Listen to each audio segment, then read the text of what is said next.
Seja muito bem-vindo à nossa aula de língua portuguesa, dando continuidade ao conteúdo de pontuação. A gente falava sobre alguns casos em que a pontuação é uma obrigatoriedade, em que é uma necessidade para a utilização.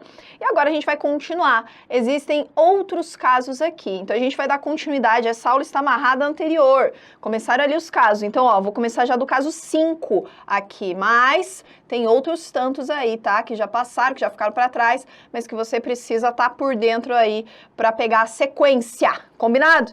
Então, beleza. Seguindo em frente, vamos abrir aqui a nossa telinha para você. Vamos falar dos nossos casos de vírgula quando diz respeito ao vocativo, combinado? Pega a caneta aqui, ó. O que é o vocativo, gente? Vocativo é aquilo que a gente tem de chamamento, evocação. Quando a gente fala o nome de alguém, ok? Quando a gente fala o nome de alguém, chama alguém, é o chamado vocativo. Por exemplo, João. Opa, que ficou muito feio esse João. João, vírgula. Encontre a sua irmã. É uma ordem da mãe, né? Aqui, ó.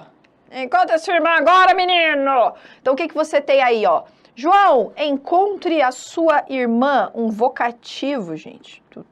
Tá aqui, ó. Ó a vírgula. Obrigatoriedade. Por qual razão você tem aí esse vocativo? Porque eu estou falando diretamente com João.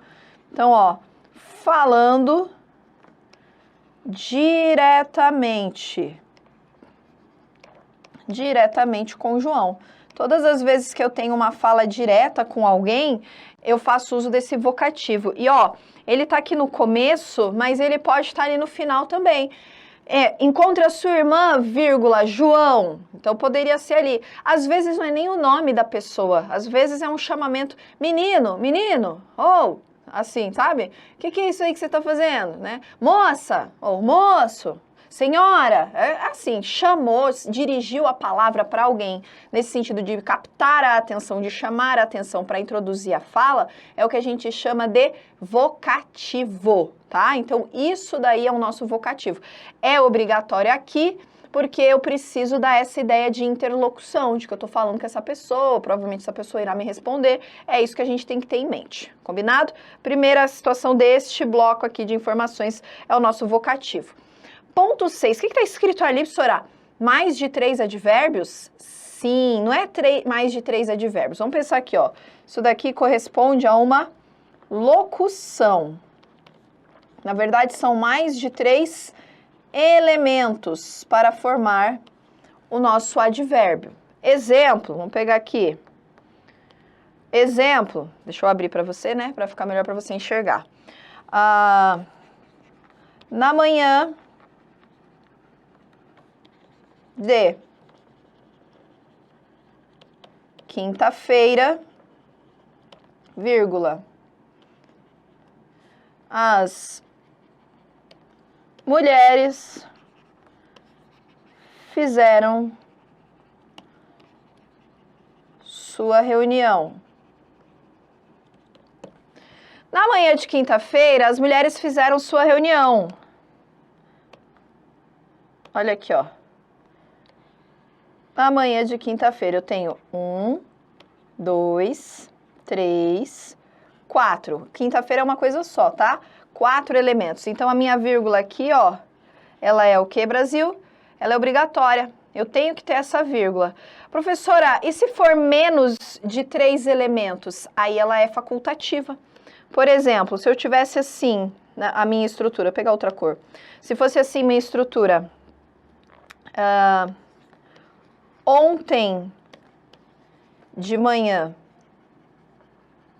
se fosse ontem de manhã, se fosse hoje, essa vírgula aqui, ó, por quê? Porque eu tenho até 3. Essa vírgula aqui seria facultativa. Até 3, tá? Então, até 3 elementos. Passou de 3, passa a ser obrigatório. obrigatória. Então, até 3 elementos, ela é facultativa. No entanto, geralmente quando a gente já tem os 3 elementos, é comum que se utilize a pontuação, é comum que se utilize. Eu digo sempre aos alunos, inclusive quando eu estou falando sobre redação, que quando você escreve e você tem essa locução adverbial, seja ela com 1, 2, 3 elementos, no começo de orações, é interessante que você coloque a vírgula, porque fica até melhor para o momento da leitura, para o entendimento do texto. Então, eu aconselho, inclusive, a colocar a vírgula, tá? Claro que isso daí vai depender do que você pretende, mas eu aconselho para a escrita de redação. Agora, para as questões, a gente tem essas regras, tá? Então, passou de 3 ali, a vírgula é obrigatória, é uma obrigatoriedade nesse sentido. Combinado? Beleza. Essa daqui é a nossa nossa sexta situação aqui, né? Agora, temos também vírgula para a omissão de termos. Sabe aquela chamada vírgula vicária? É essa daqui. Ela pode ser entendida como vírgula vicária. É aquela que está no lugar de alguém. Então, ela não está ali simplesmente separando informações. Ela está ali porque ocupa o lugar de alguém. Por exemplo, olha só. João gostava de jogar futebol, ponto. Maria, vírgula. Maria de... vamos pensar aqui. Maria de jogar vôlei. João gostava de jogar futebol. Maria de jogar vôlei, ponto. O que eu tenho aqui, ó? Uma vírgula. O que essa vírgula está omitindo? Ela está omitindo quem? O verbo aqui, né? Esse verbo gostava. Então, a ideia que eu tenho que ter aqui é gostava. João gostava de jogar futebol, Maria gostava de jogar vôlei. Maria de jogar vôlei. Então, a vírgula aqui, ela está no lugar do verbo, percebeu? Para evitar o quê? Para evitar repetição. Professora, a gente acabou de falar aí, ó, do vocativo. Como é que eu não vou confundir isso daí com o vocativo? Tipo, Maria... Não dá, né? Olha aqui, Maria, de jogar vôlei. Não tem sentido. Então, você percebe, pelo contexto, inclusive, que a utilização dessa vírgula tem uma razão. Não é, tipo, vou colocar aqui porque, sei lá, não tenho onde colocar essa vírgula, vou colocar ela aqui. Não, ela tem uma razão.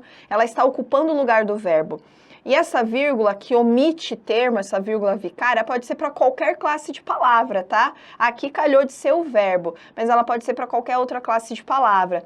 Ela vai estar o quê? Ela está no lugar daquele termo, no lugar daquela palavra. Então, isso é fundamental que seja entendido. Só que só vai entender isso daí quem tem aquela leitura mais apurada, aquela leitura mais afinada, que conhece aqui as regras, né, que sabe que ali tem um termo que está escondido, que eu não preciso repeti-lo, não devo até repeti-lo, para evitar justamente uma construção truncada. Então, é a chamada vírgula vicária. É aquela que está no lugar de alguém, está no lugar de alguma coisa. Deixa eu abrir aqui para você enxergar de novo, tá bom? Olha só, ok? Beleza? Então, vamos lá, seguida em frente, ó. Agora, a gente vai mudar um pouquinho. A gente vai falar aqui, ó, dos chamados casos explicativos. Uma coisa agora, vou até dar uma respirada. Falar para você uma coisa muito importante, sobre explicações. Todos os casos explicativos, tudo aquilo que está relacionado à explicação, recebe pontuação. Então, tudo aquilo que for explicativo é pontuado. Por alguma razão, tá? Às vezes, a gente vai ter aqui, você vai perceber, é explicativo isso, explicativo aquilo, mas não importa. Todos eles partem de um mesmo sentido, de um valor geral universal. Casos explicativos. Por essa razão é que são pontuados. A explicação é como se fosse uma pausa, um intervalo, para acrescentar uma informação e depois dar continuidade ao resto das informações, beleza? Então, a gente vai ter, sim, vírgula para os casos explicativos. Qual que é o primeiro caso explicativo colocado aqui? O aposto. Aposto a gente tem de duas maneiras. Temos um aposto que é explicativo e um aposto que é especificativo. O especificativo não nos interessa nesse momento. A gente vai falar sobre o aposto explicativo. Esse sim é de grande valia. Este sim é importante para a gente entender. Então, aposto vai ser isolado por vírgula? Sim. E você encontra aposto mais do que você imagina. E cai em prova mais do que você imagina, o aposto, com muita frequência. Por exemplo, vamos abrir aqui para eu colocar um exemplo para você. Olha só. Canetito aqui, vamos colocar aqui um exemplo de aposto. Aposto, na verdade, é o quê? Uma explicação, né? Então, eu vou pegar aqui, vou pegar um caso hipotético, João da Silva. João da Silva, vírgula, presidente do Conselho Nacional de Habitação, vírgula, decretou a entrega das casas. Pronto. João da Silva, presidente do Conselho Nacional de Habitação, decretou a entrega das casas. O que eu vou ter aqui? Caneta vermelha. Vírgula, vírgula. A minha vírgula está isolando quem? Ó, presidente do Conselho Nacional de Habitação. Quem é esse presidente do Conselho Nacional de Habitação? É o João da Silva. Então, o que eu tenho aqui isolado? O meu aposto, tá? Eu tenho aqui o meu aposto, uma explicação de quem ele é, tá? Uma explicação de quem ele é. É essa a ideia básica que a gente tem que ter aqui, é essa a ideia básica, o aposto é isso. Eu não quero que você confunda aposto com oração, a gente não chegou nas orações ainda, tá? A gente vai chegar. Mas perceba que aqui a gente não tem oração. O que eu tenho? Uma explicação de quem ele é, né? Do cargo dele, do trabalho dele, da competência dele. Presidente do Conselho Nacional de Habitação. Então, tá ali o que ele faz. Enfim, isso daí é um aposto, uma explicação sobre o João da Silva. Afinal de contas, né, João da Silva, quantos existem no nosso país? Um zilhão, né? Vários João da Silva. Então, quando a gente explica ali, neste contexto, fica mais claro e mais fácil a localização, o entendimento. Então, a ideia do aposto é trazer informações, explicações de quem se trata, do que faz, esse tipo de estrutura, tá? Então, o aposto sempre vai ser o quê? Isolado. Às vezes, como está aqui, ele está no meio da estrutura, mas ele pode estar, inclusive, no final de uma estrutura, né? Na parte mais inicial, na parte final, tanto faz, porque ele é um elemento que eu consigo deslocar com facilidade. Só tenho que cuidar para ele poder trazer essa referência da explicação de quem ele é, né? Referência de quem é o nome que ele está explicando, para a gente não confundir, trocar, de repente, a referência do aposto. Mas é basicamente isso. Ok. Aposto, primeiro caso explicativo. Segundo caso explicativo, ó, é o pleonasmo. É o pleonasmo. Isso daqui é uma regra, cuidado, você condena, professora, você condena o pleonasmo. Subir para cima, descer para baixo, como assim pontuação com pleonasmo? É um pleonasmo específico, é um pleonasmo sintático, tá? Então isso daqui, ó, é um pleonasmo sintático. Como assim? Vou abrir aqui a tela para colocar um exemplo para você, ó. Colocar um exemplo aqui para você. O menino,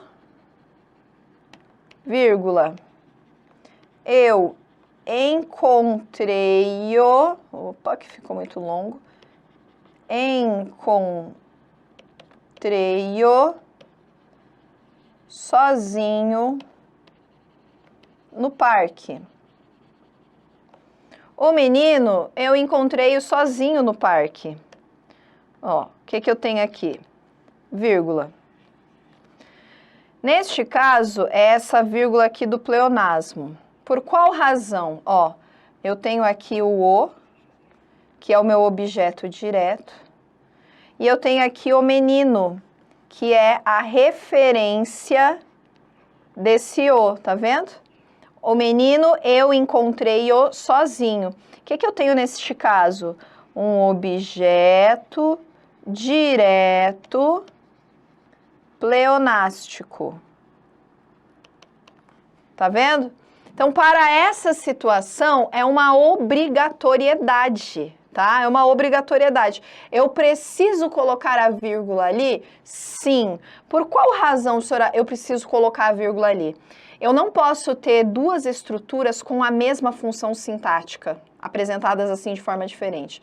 Eu posso ter uma estrutura com vários núcleos, representando uma única função sintática, no caso da enumeração, por exemplo. Mas aqui, eu não posso ter o menino como objeto direto e o pronome demonstrativo como objeto direto, que são coisas diferentes, eu não posso. Portanto, é uma marcação ali de vírgula. O menino, vírgula, eu encontrei-o sozinho no parque. Não posso repetir, né? Eu encontrei o menino. O menino, eu encontrei o menino. Olha como fica ruim. Até a própria presença do o menino ali já fica ruim, mas ela é possível. Isso daqui é uma estrutura que você, mero mortal, nunca vai utilizar na sua prova, nunca vai utilizar na sua redação, é uma estrutura que para você está proibida, mas que para as questões objetivas de prova pode aparecer, pode cair. Qual é a justificativa para aquele o menino?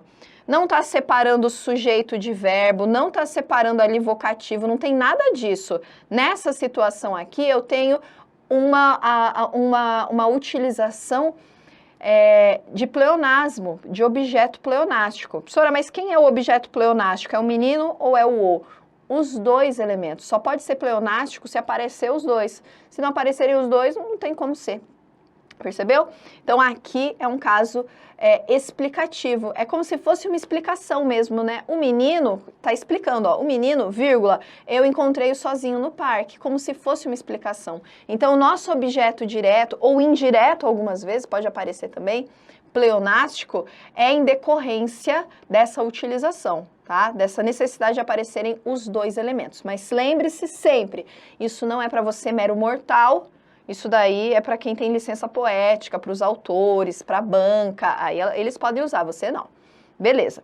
Próximo caso explicativo, ó, quando nós temos a chamada expressão explicativa, muito comum para escrita de textos, aquela que ratifica, sabe? Por exemplo, vamos pegar aqui a caneta preta, deixa eu abrir para você, e colocar um caso específico aí na tela. Por exemplo, a expressão explicativa. Ele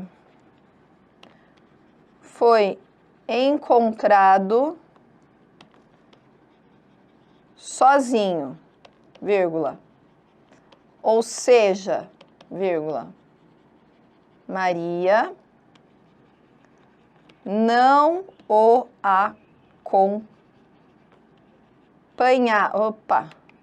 acompanhava. Ele foi encontrado sozinho, ou seja, a Maria não o acompanhava. Aqui, ó, vermelho, vírgulas, expressão explicativa. Ou seja, viu só? Expressão explicativa. Ou seja, poderia ser também, por exemplo, ó, isto é, sabe? Essas expressões que geralmente a gente utiliza em que situação? Quando a gente está escrevendo texto, concorda? Quando você está ali fazendo texto, redação, você quer retomar aquilo que você falou, explicar de uma outra forma, e aí a gente coloca, ou seja, isto é, ou isso quer dizer. Então você tem essas estruturas que devem ser ali isoladas por vírgula. O mais comum é o quê? O isto é, ou seja, sempre por vírgula. Professora, você falou que a gente tem que usar a vírgula. Eu poderia usar apenas uma? Não, gente. Eu preciso isolar aqui a estrutura, tá? Essa expressão, ela precisa ficar isolada. Eu não posso colocar só uma aqui no comecinho, outra ali no final. Não. Eu preciso deixá-la isolada. Então, é as duas que eu tenho que usar? As duas ao mesmo tempo? As duas ao mesmo tempo. Tem que ser as duas. Se for só uma, vai estar errado. Então, cuidado com isso daí. Expressão explicativa. Aposto e pleonasmo, são esses 3 primeiros elementos. Agora, a gente utiliza também pontuação em algumas situações, em algumas orações, com algumas orações. Que orações? Vamos lá para os nossos casos. Para os nossos casos aqui, ó, de oração. Primeira situação, oração interferente. O que é uma oração interferente? Geralmente, ó, é um pensamento do autor. Pensamento do autor. Geralmente, meu filho, geralmente é isso, tá? Às vezes pode ser um pensamento do personagem, alguma coisa que está ali descontextualizada. Descontextualizada não, que está rompendo ali a ideia, como se fosse um algo a mais. Por exemplo, deixa eu abrir aqui para colocar um exemplo para você. Por exemplo, as pessoas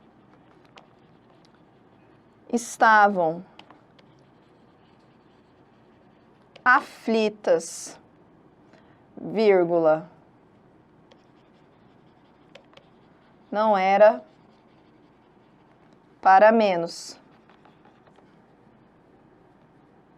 Não era para menos, peraí. Não era para menos, vírgula. Com a situação do rapaz. Ponto. Então, ó, as pessoas estavam aflitas, não era para menos, com a situação do rapaz.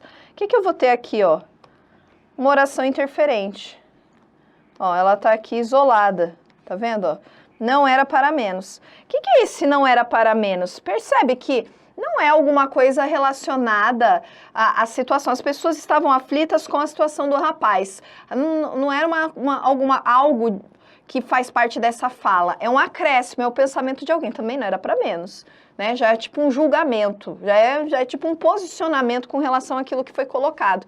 Mas o que você percebe aqui? Que é uma oração interferente, que ela está ali no meio, trazendo essa ideia, né? Trazendo essa ideia relacionada ao conteúdo, mas não necessariamente faz parte daquele trecho. É a interferência de alguém, neste caso do narrador, do interlocutor, abre aí para você enxergar, ó. Do narrador, do interlocutor, tá? Então, nesta situação, a gente vai fazer uso dessa pontuação, tá?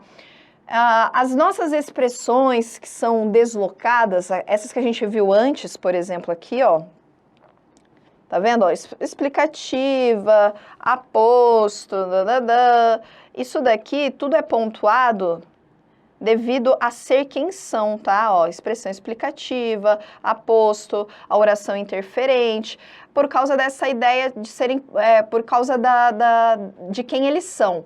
Não necessariamente porque estão deslocados. Muitos elementos deslocados não recebem pontuação devido à quantidade de informações que eles carregam.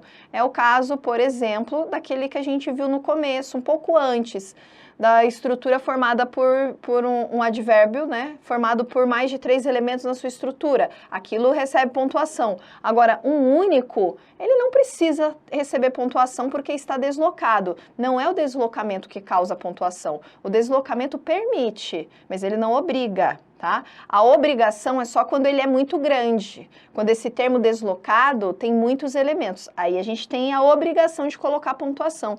Agora, quando são elementos curtos, não precisa. Neste caso aqui, é uma oração interferente. Então, eu tenho que colocar a pontuação aqui sim, porque eu tenho que marcar o começo e o fim dessa oração interferente. Ela está ali no meio daquele discurso. Mas cuidado com essa questão de, é obrigatório ou não é obrigatório. Algumas situações, sim, existe a obrigatoriedade. Em outras, não. Vai depender da quantidade de informações, a quantidade de termos colocados ali. Beleza? Então, aqui, primeira situação de oração, quando nós temos a chamada oração interferente. Agora, entre coordenadas sindéticas e assindéticas, a gente também vai pontuar. Essa é uma regra muito importante. Vamos abrir aqui, ó. Quando a gente pensa a coordenada sindética, é aquela com conjunção. A assindética é aquela sem conjunção, certo? Como é que vai ficar? Por exemplo, a gente sabe que Todas as coordenadas, com exceção da aditiva, recebem a pontuação antes da sua conjunção. Ele saiu doente, vírgula. Não, senão vai ficar ruim, peraí. Ele saiu cedo, vírgula, mas estava doente. Ou ainda, eu passei no exame, portanto, serei chamado.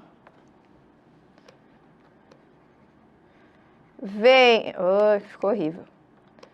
Venha me buscar, vírgula, que já está tarde.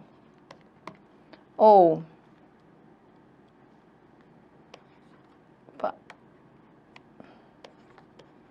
ora, João estuda, vírgula, ora, João trabalha. Então, as nossas 4 situações aqui, ó, tá? Ele saiu cedo, olha lá, caso das nossas sindéticas, mas estava doente. Eu passei no exame, portanto, serei chamado. Venha me buscar, que já está tarde.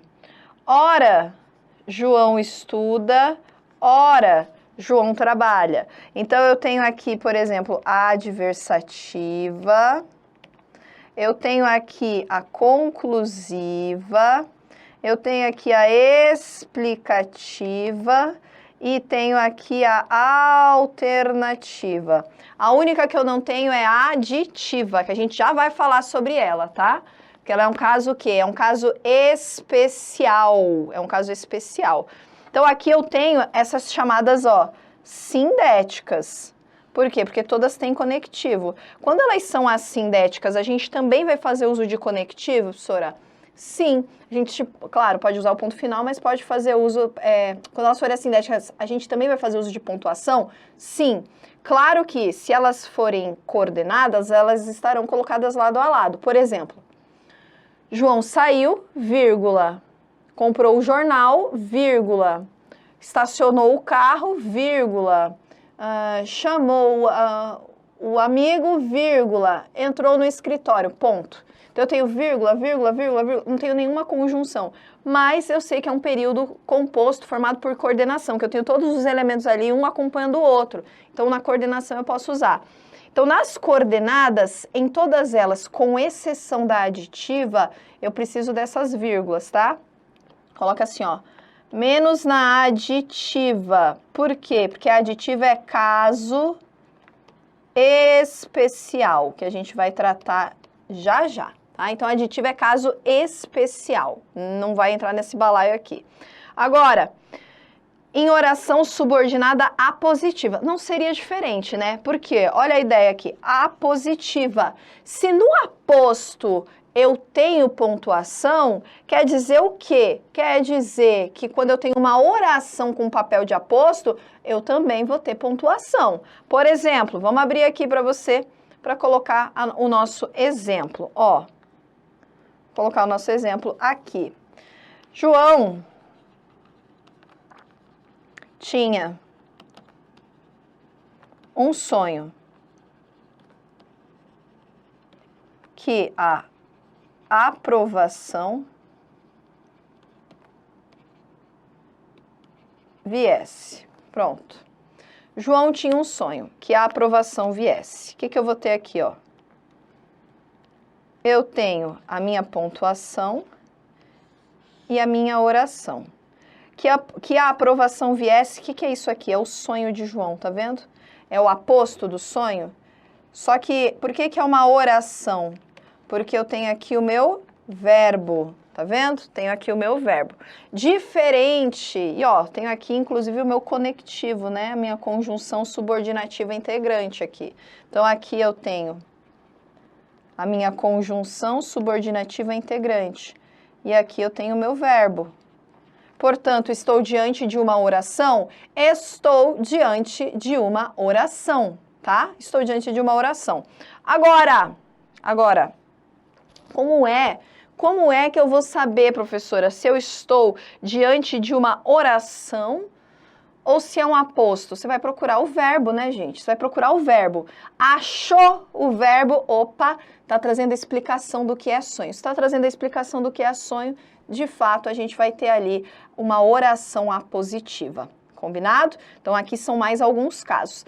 Ainda não acabaram, existem mais casos de vírgula que a gente vai conversar bastante ainda, combinado? Por enquanto, vai dando uma seguradinha aí.